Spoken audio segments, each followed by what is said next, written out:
이런 얘기가 있습니다. 같이 한번 읽어볼까요? 성도의 교제가 없는 교회는 공연장과 같다. 성도의 교제가 없는 교회는 마치 공연장, 극장 그런 거와 같다라고 누군가가 그렇게 얘기를 했습니다.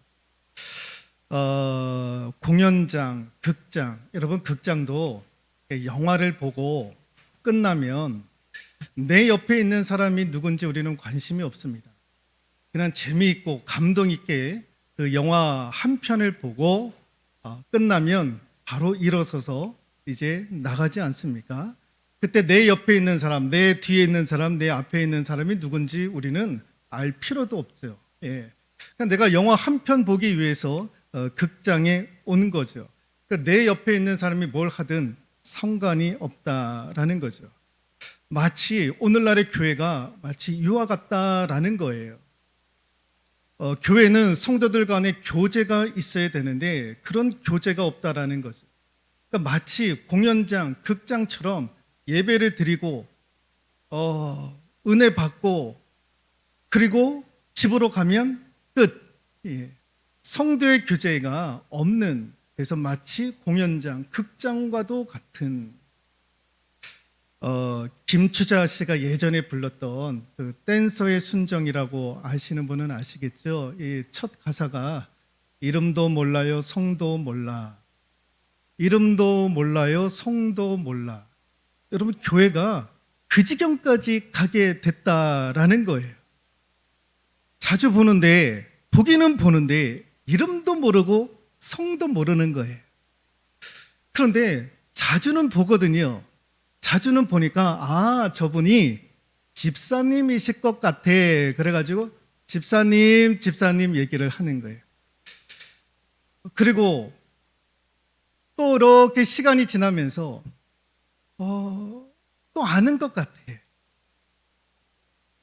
근데 저분은 이렇게 보니까 권사님보다도 한 단계 좀 위일 것 같아. 그래서 집사님보다 한 단계 위일 것 같아. 그래가지고 권사님 그렇게 얘기를 해요. 그런데 그 권사님이 이 권사님인지 김 권사님인지 박 권사님인지 모르는 거예요.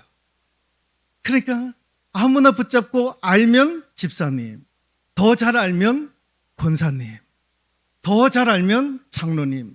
그런데 그 장로님이 김 장로님이신지 이 장로님이신지 김 장로님이신지 모르는 거예요. 그러니까 그냥 묻어대고 장로님, 권사님, 집사님 그러는 거죠.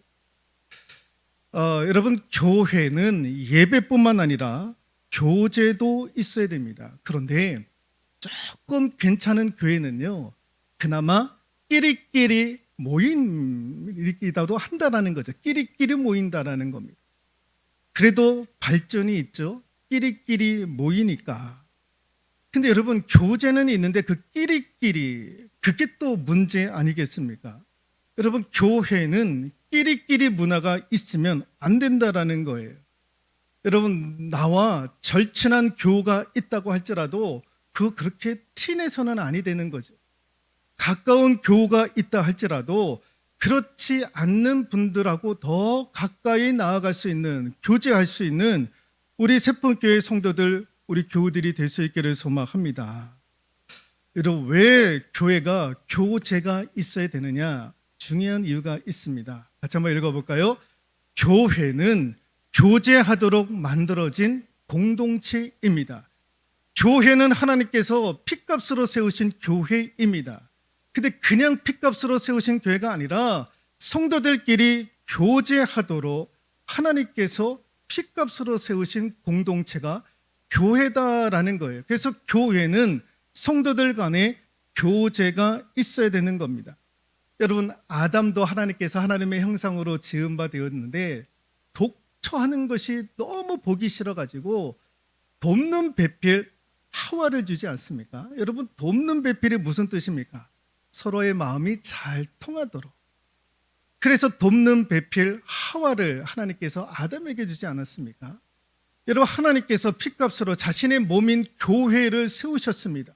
여러분 교회의 몸은 예수 그리스도입니다. 그의 지체가 누굽니까? 우리 성도들 아닙니까? 여러분, 성도들에게는 돕는 배필들, 교제할 수 있는 교우들을 하나님께서 우리에게 허락해 주신 거예요. 그래서 교회는 교제하도록 만들어진 공동체이다라는 겁니다. 그러니까 여러분, 교제가 빠진 교회는 생명력이 없다라고도 말씀드릴 수가 있다라는 겁니다. 그러면 구체적으로 그럼 어떻게 해야 그런 아름다운 교제가 이루어지는가? 오늘 우리가 빌립보서 4장 21절에서 23절에 있는 말씀을 읽었는데, 이제 사도 바울이 로마 감옥에서 빌립보 교인들에게 편지를 쓰면서 마지막으로 방점을 찍는 것이 뭐냐? 아름다운 교제가 있어야 된다라는 거예요. 성도 간의 교제가 있어야 된다라는 거예요. 그 구체적으로 그 교제는 어떻게 이루어지느냐, 어떻게 시작하느냐, 시작의 첫 출발점이 무엇이냐라고 했었을 때에 21절과 22절 한 번 더 읽어볼까요? 그리스도 예수 안에 있는 성도에게 각각 문안하라. 나와 함께 있는 형제들이 너희에게 문안하고 모든 성도들이 너희에게 문안하되 특히 가이사의 집 사람들 중 몇이니라. 사도 바울이 로마 감옥에서 빌립보 교인들을 향해서 편지를 쓰고 이제 마지막 방점으로 찍는 것이 무엇이냐? 뭘 부탁하고 있느냐? 성도의 교제가 이루어져야 되는데 그 교제의 시작은 어디서부터 시작이 되느냐? 바로 문안. 문안하라, 문안하라, 문안하라. 이 단어가 지금 반복되고 있지 않습니까? 문안하라라는 거예요. 여러분, 교회 성도들의 교제의 시작은 어디서부터 시작이 되느냐? 문안. 같이 한번 읽어볼까요? 서로 문안을 잘 해야 된다라는 거예요. 문안, 그게 바로 인사라는 겁니다. 성도의 교제의 시작은 인사로부터 시작이 되더라. 문안으로부터 시작. 문안하라라는 말의 의미가 인사하라, 인사하라라는 거죠. 그래서 인사로부터 시작이 된다라는 것입니다. 여러분, 교회는 집단적인 관계가 아니라 개인적인 관계인 거예요. 그래서 교회가 몇만 명이 보이든 몇천 명이 보이든 그게 중요한 것이 아니라 그곳에 개인적인 관계들이 이루어져 가고 있느냐, 그것이 중요하다라는 거예요. 근데 그것의 출발점이 어디서부터냐? 인사, 문안으로부터 시작이 되더라라는 것입니다. 이 인사가요, 아무것도 아닌 것 같은데 이것만 잘해도 인간적인 관계가 잘 맺어질 수 있다라는 겁니다. 하수근 목사님이 쓰신 인사만 잘해도 먹고 산다라고 하는 책이 있습니다. 그러니까 그분이 그 책에서 이렇게 주장을 해요. 인사는 관심이고 나눔이고 소통이고 겸손이고 돌봄이고 최고의 리더십이고, 그 인사는 사랑이고, 그 인사는 복음이고, 그 인사는 전도이고, 그 인사는 부흥이다 라고까지 이야기를 하고 있습니다. 그 인사가 아무것도 아닌데 그것이 관심이고 나눔이 되고 돌봄이 되고 심지어는 교회의 전도가 되고 부흥이 되어지는, 그게 인사다라는 거예요. 그러니까 인사만 잘해도 교회가 전도가 되고 인사만 잘해도 교회가 부흥될 수 있다라는 거죠.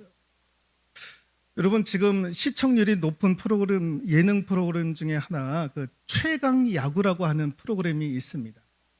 은퇴한 프로야구 선수들이 이제 여러 팀들하고 게임을 해가지고 승률 7할이 넘어가면, 그러니까 10번 싸워서 7번 이기면 다음 시즌까지 그 프로그램이 이어지는 그런 프로그램이거든요. 그 일대 감독이 이승엽이었고, 요즘에 제가 보니까 그 야신이라고 하는 김성근 감독이 지금 그 팀을 꾸려서 지금 이어가고 있더라고요. 그 김성근 감독이 제가 인터넷을 검색해 보니까 올해 81세가 되었더라고요. 그 야구계의 원로입니다. 그분이 얻는 애칭이 있습니다. 별명이 있습니다. 그게 뭐냐면 야신이라고 합니다. 야신, 야구의 신. 그래서 줄여서 야신. 야신이라고 하는 별명을 지닌 이 그 김성근 감독이 일본에서부터 선수 생활을 했고 우리나라에 와가지고는 뭐 오비베어스, 뭐 LG 트윈스, 삼성 라이온스, 하나 이글스, 뭐 일본에서도 뭐 프로야구 감독도 했고요. 뭐 치밀한 전략과 뭐 여러 가지 카리스마도 있고 지금 제가 그 김성근 감독이 이끄는 최강 야구를 보니까요 선수들이 그 앞에 감독님 앞에 서면은 꼼짝도 못하는 거예요. 그냥 아무 말도 안 하는데 그 카리스마가 엄청나는 거예요. 그러니까 선수들이 아는 거예요. 그 감독이 어떤 감독인지 아는 거죠. 그러니까 그 감독 앞에서는 은퇴한 선수라 할지라도 뭐 벌벌벌벌 떠는 거죠.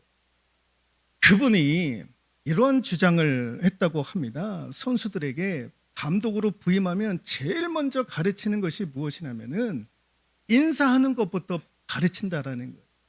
인사하는 것. 그 왜 인사하는 것부터 가르치냐? 상대에 대한 존중. 그게 이제 인사로부터 시작이 된다라는 거예요. 우리가 암만 경쟁을 하고 게임을 한다 할지라도 상대방을 존중해야 된다라는 거예요. 그 존중의 시작이 어디서부터 나오느냐? 인사로부터 시작이 된다라는 거예요. 그래서 인사하지 못하는 사람은 상대방에 대한 존중도 없고 겸손도 없고 겸손함이 없으면 오만해진다라는 거예요. 그래서 자기가 볼 때에 프로야구 선수들이 오만해지면 그 승부의 세계에서 살아남는 사람들이 없다라는 거예요. 그러니까 평생 야구를 지도해 보니까 그 인사성이 바른 사람들이 결국에는 오래 가더라라는 것입니다.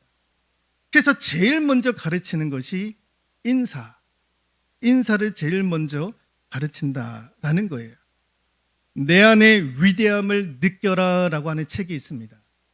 그 미국의 프로 농구단의 구단주가 된 사람이 이 책을 썼는데 이분이 밑바닥에서부터 시작해가지고 미국의 프로 농구단 구단주까지 올라갔던 그 사람의 그 생애에 대해서 본인이 스스로 쓴 책이 내 안의 위대함을 느껴라 라고 하는 책인데 그 책에서 그분이 그런 얘기를 하는 거예요. 인사가 기회를 열어주더라. 인사 하나가 큰 일을 이루는 그 현관의 문을 열어주더라 라는 거예요. 인사만 잘해도 인사만. 그래서 자기가 왜 그렇게 출세했는가, 왜 프로농구단의 구단주까지 올라갔는가 돌이켜보니까 인사성이 좋았다라는 거예요. 그 인사가 자신에게 기회를 열어주었다라는 거죠. 무례함의 비용이라고 하는 책이 있습니다. 여기 이 책을 보면 무례한 식당들, 무례한 회사들, 무례한 병원들, 무례한 교회들 사람들이 가기 싫다라는 거예요.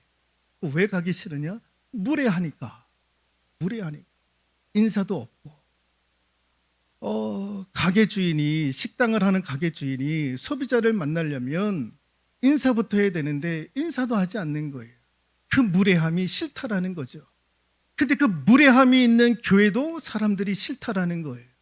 그 교회를 방문하는데 가다가 예배를 드리려고 들어갔는데 아무도 인사를 하지 않는 거예요. 그 무례함이 있는 교회 일반인들도 가기 싫다라는 거예요. 그러니까 인사가 있는 식당, 인사가 있는 가정, 인사가 있는 교회 얼마나 중요한지 모른다라는 거죠. 그래서 서로 문안을 잘해야 되는 거예요. 여러분 성도의 교제는 어디서부터 시작이 되느냐? 인사. 인사성이 좋아야 되는 거예요. 붙잡고 인사만 하더라도 그게 하나의 교제가 되는 거죠. 그 교제의 출발이 인사로부터 시작이 되더라라고 오늘 사도 바울이 마지막 빌립보 교인들에게 편지를 쓰면서 야 너희들 인사만 잘해도 교회가 하나 될 수 있어. 인사만 잘해도 교회가 부흥될 수 있어. 인사만 잘해도 교회가 하나가 될 수 있어라고 사도 바울이 그렇게 이야기를 하고 있는 거죠. 또 하나 두 번째 같이 한번 읽어볼까요? 은혜가 없으면 성도의 교제는 무너진다라는 거죠. 자, 인사도 있어야 되지만 그것보다 더 중요한 것이 무엇이냐? 은혜가 있어야 된다라는 거. 그런데 그 은혜가 무너지거나 그 은혜가 깨지면 성도의 교제도 무너지고 깨지게 되어져 있다라는 거죠. 여러분 23절에 있는 말씀 한 번 더 읽어볼까요? 주 예수 그리스도의 은혜가 너희 심령에 있을지어다. 여러분 서신서를 보면 사도 바울이 마지막으로 인사를 할 때에 마지막에 쓰는 표현이 무엇이냐면 바로 주 예수 그리스도의 은혜가 너희 가운데 있을지어다 라고 축복을 빌어주고 있는 거예요. 축복. 예. 너희 모든 성도들에게 하나님의 은혜가 임하길 원한다라는 거예요. 그래서 서신서를 보면 고린도 전서, 고린도 후서도 그렇고 여러분 다음에 있는 빌립보서, 다음에 있는 골로새서 마지막에도 보면은 주 예수 그리스도의 은혜가, 주 예수 그리스도의 은혜가 너희 가운데 있을지어다. 주 예수 그리스도의 은혜를. 그래서 그 은혜가 임하기를 소망을 하고 있다라는 거죠. 왜? 그 은혜가 중요하다라는 거예요. 그 은혜가 성도의 교제를 더욱더 견고하게 만든다라는 거예요. 그런데 그 은혜가 없으면 성도의 교제도 무너질 뿐만 아니라 교회가 문제가 일어나기 시작을 하더라라는 거죠. 그래서 여러분 사도 바울이 서신서, 고린도 전서, 후서, 빌립보서, 골로새서 왜 거기에 마지막으로 주 예수 그리스도의 은혜라고 하는 이 단어를 사용하느냐? 이 은혜가 없으면 성도의 교제도 이루어지지 않을 뿐더러 교회가 그 순간부터 문제가 발생하기 시작하더라라는 거예요. 그래서 하나님의 은혜가 그 교회 가운데, 성도들 가운데 이루어질 수 있기를 원했던 거예요. 여러분 고린도 교회에 문제가 있었잖아요. 우상 숭배에 관련된 문제가 있었습니다. 은사와 관련된 문제가 있었고 방언과 관련된 문제가 있었던 거예요. 이런 문제들에 대해서 사도 바울이 교훈을 하고 있는 것이 고린도 전서, 고린도 후서인 거예요. 근데 그 마지막에도 주 예수 그리스도의 은혜가 너희들 가운데 이루어질지어다라고 마지막으로 그렇게 축복을 하고 있는 거예요. 그러니까 사도 바울이 왜 마지막에 자꾸 주 예수 그리스도의 은혜가 너희 가운데 임할지어다라고 왜 축복을 선언할까? 교훈도 교훈이지만은 그 교훈이 다 해결되는 것이 아니라 은혜가 있어야 교회의 문제도 해결이 되더라. 그래서 그 마지막에 항상 주 예수 그리스도의 은혜가 너희들 교회 가운데, 성도들 가운데 이루어질지어다. 그래서 여러분 은혜가 떨어지면 좋은 관계도 원수가 되어버리는 일들이 있는 거예요. 여러분 예를 들면 다윗을 그렇게 아꼈던 사울이 처음에는 다윗을 얼마나 아꼈습니까? 그러니까 은혜가 충만해질 때에는요 아끼는 거예요. 사랑하는 거예요. 근데 사울 왕이 은혜가 바닥이 나니까, 은혜가 떨어지니까 어떻게 됩니까? 그 아끼고 사랑했던 그 다윗이 죽일 대상으로 바뀌어가는 거예요. 은혜로 충만할 때는 얼마나 이뻐 보이고 얼마나 사랑스러웠는데, 근데 그 은혜가 바닥이 나고 은혜가 떨어지니까 그 다윗은 원수가 되는 거예요. 원수가. 여러분 은혜가 충만할 때 모세가요 불평하는 이스라엘 백성들 광야 40년 품고 기도하는 거예요.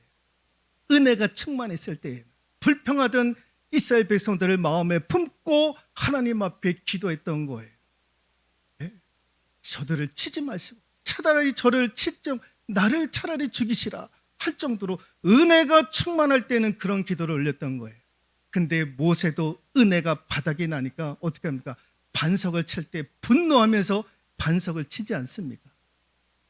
은혜가 바닥이 나면 그렇더라라는 거예요. 여러분 은혜로 충만했던 다윗이 골리앗을 무너뜨리지 않습니까? 은혜로 충만할 때는 그랬던 거예요. 그런데 다윗도 은혜가 바닥이 나니까 무슨 짓을 범합니까? 불륜을 범하잖아요. 여자를 범하잖아요. 예.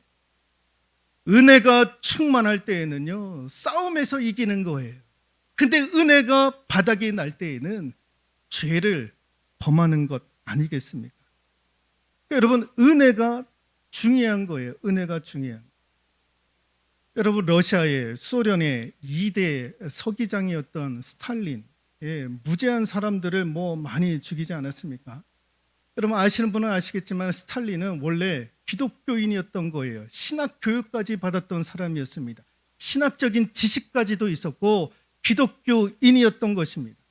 은혜가 있었을 때에는요, 기독교 신자였고, 은혜가 있었을 때에는 신학까지도 공부했던, 신학적인 지식까지도 있었던 사람. 근데 그 은혜가 무너지니까 살인마로 바뀌지 않습니까? 여러분, 김일성도 어머니가 권사였던 거 아십니까? 본인도 교회에 출석했던 사람이었습니다. 김일성의 어머니도 권사였고, 김일성도 교회에 출석했던 성도였던 거예요.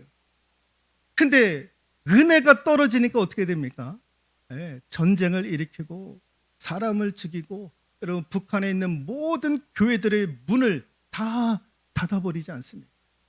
은혜가 떨어지니까 사람을 죽이고 교회의 문을 닫게 하는 것 아닙니까? 여러분 반대로 여러분 살인자가 은혜를 받으면 성자로 바뀌는 거예요. 바울이 그렇지 않습니까? 바울이 스데반을 죽일 사람까지도 살인하는 그런 사도 바울. 사도 바울이 은혜 받으니까 성자로 바뀌지 않습니까? 그러니까 은혜를 받느냐, 은혜를 떨어뜨리게 만드느냐, 그게 중요한 거예요. 여러분 은혜가 풍성하면 성도의 교제도 그만큼 견고해지는 거예요. 여러분 내가 은혜 받으면 다 이뻐 보이는 거예요. 내가 은혜 받으면 옆에 있는 사람들이 다 사랑스러워 보이는 거죠. 근데 은혜가 바닥이 나면 내 옆에 있는 사람도 귀찮은 존재가 되는 거예요. 시기 불평하고 심지어는 원수까지 되어져가는 그런 일들이 벌어지는 거죠. 이런 이야기가 있습니다. 어느 목사님이 어느 집사님 댁 대신방이 되어가지고 신방을 갔는데 이분이 이제 등록한 지 얼마 안 됐고, 그래서 이제 대신방을 받고, 그래서 이제 신앙생활을 참 잘했던 것 같아요. 그래서 이제 이 목사님이 이 집사님네 신방을 갔는데 참 집이 너무 인테리어도 아름답게 잘 깨끗하게. 그래서 이제 들어가자마자 목사님과 대신방 신방 대원들도 뭐 놀래는 거예요. 어떻게 이렇게 인테리어를 이렇게 아름답게 깨끗하게 그렇게 해놓았느냐, 집이 참 좋다고. 그러니까 이제 집사님이 하시는 말씀이 우리 남편 집사님이 얼마나 성실한지 모른다고. 그렇게 해서 벌어들인 돈으로 집을 이렇게 좀 예쁘게 좀 장만을 하게 되었고 꾸미게 되었다라고 이제 얘기를 하는 거예요. 그러고 나서 이제 목사님이 이제 예배를 드리고 이제 집을 이제 구경 좀 해도 되겠느냐 그랬더니 이제 그러시라고. 그래서 이제 자녀들 방을 이제 문을 열어놨더니 보니까 책꽂이에 상패뿐만 아니라 책이 빼곡하게 있는 거예요. 상도 많고 책들도 많고. 집사님의 자녀들이 그렇게 책도 많이 읽고 공부도 잘하는 것 같다고, 저렇게 상장도 보이니까 많은 것 보니까 공부도 잘하는 것 같다고. 그랬더니 이 집사님이 하시는 말씀이 남편 우리 집사님네 가정이 다 머리가 좋은 것 같아요. 옛날부터 남편 집 이렇게 머리가 좋다고 하는 소리를 자기가 들었다라는 거예요. 그래서 우리 자녀들이 아빠 머리 닮아서 좀 똑똑한 것 같다고, 책도 많이 읽고 공부도 잘하는 것 같다고. 그러냐고. 그러고 나서 이게 둘러 보았던 거죠. 그래서 다도 좋고, 목사님이 또 한마디 하시는 거예요. 이렇게 보니까 다 좋은 것 같고, 집사님도 참 인물도 좋고 예쁘고 뭐 더할 나위 없는 것 같다고 했더니 이 여자 집사님이 하는 말이 인물은 우리 어머니 아버지 덕이죠. 이렇게 이제 얘기를 하고 이제 목사님 앞에 이제 다과를 내놓았던 거예요. 근데 이제 목사님이 이제 기도하고 다과를 드셔야 되는데 기도하고 나서 다과를 드시지 않는 거예요. 신방 대원들도 다과를 드셔야 되는데 목사님 눈치만 보고 있는 거예요. 목사님이 한동안 눈을 감고 지그시 앉아 계시고, 그래서 이제 이게 무슨 일인가? 왜 안 드시는가? 신방대원도 걱정, 대접하는 집사님도 걱정. 그리고 이제 목사님이 눈을 지그시 뜨시면서 이제 그 신방받는 집사님에게 이런 얘기를 하셨다라는 거예요. 집사님, 은혜인 것 같은데 집사님이 이렇게 사시는 거 하나님의 은혜인데 집사님이 지금 말씀을 잘 못하시는 것 같습니다. 하나님의 은혜인데. 제가 다시 한번 물어볼게요. 집사님, 집이 참 좋아요. 어떻게 이렇게 인테리어가 좋을까요? 참 집이 훌륭합니다. 이 여자 집사님이 깨달은 거예요. 얼지나 눈치가 빠른지, 눈치가 빠른 건지, 깨달은 건지. 목사님. 하나님의 은혜입니다. 하나님의 은혜입니다. 집사님의 자녀들이 공부도 잘하고 책도 많이 읽고 이렇게 상장도 많은 것 같은데 이게 똑똑해서일까요? 뭐 때문에 그럴까요? 그것도 하나님의 은혜다고. 하나님의 은혜다고. 집사님이 인물이 이렇게 예쁘고 좋은데 그게 누구 때문일까요? 하나님의 은혜라고. 하나님의 은혜라고. 그래서 그 집사님이 그때 깨달아 알았다라는 거예요. 신방대원들이 깨달아 알았다라는 거예요. 하나님의 은혜. 하나님의 은혜. 여러분, 하나님의 은혜가 무너지면 가정도 무너지는 거예요. 부부관계도 무너지고 부모와 자식 간의 관계도 무너지는 거예요. 그러나 하나님의 은혜가 넘치면 가정이 은혜로운 거예요. 감사가 넘치는 거죠. 기쁨이 있는 거예요. 가족들의 관계도 견고해지는 거예요. 여러분, 그 교회 은혜가 넘친다. 성도의 교제가 얼마나 견고해지는지 모릅니다. 왜? 은혜가 넘치면 다 감사한 거예요. 은혜가 넘치면 기쁨이 있는 거예요. 은혜가 넘치면 감사함으로 충만해지는 거예요. 그래서 사도 바울이 감옥에 비록 갇혀 있었음에도 불구하고 빌립보 교인들에게 마지막으로 쓴 게 뭐냐면 너희들 교회 가운데, 가정 가운데, 삶 가운데 은혜로 충만해져야 된다라는 거예요. 인사함으로 말미암아 너희들의 성도들 가운데 교제가 이루어지기 시작을 했느냐?